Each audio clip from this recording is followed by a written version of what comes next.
Ngayon hanggang dito lang sir oh. Ang isang ano, tapos kulang ng isa. Mga 3.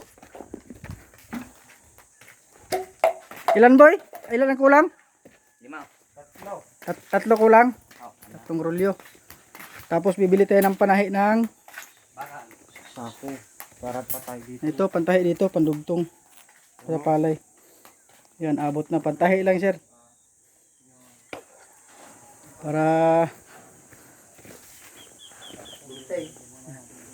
saka gunting. Patay gunting. Kailangan na ngayon. Sa taas. Atin na. Yan. Kaya niyan? Kaya na ako.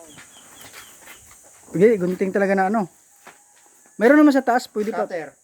Cutter pwede rin. Kaya, hindi kaya din yan. Paano pag gunting dyan? Hindi, ialma muna natin dun sa gilid. Oh, ano muna. Para diretso na yung ano natin. Hindi abot sir, kailangan dun sir oh. Doon lang. Tapos yung isa hatiin sa baba. Tapos yung dalawang rolyo. Tapos yung isa pang ano sa pinto. Boy, masubra. Andiyan na si Mickey. Ayan na siya? Oo.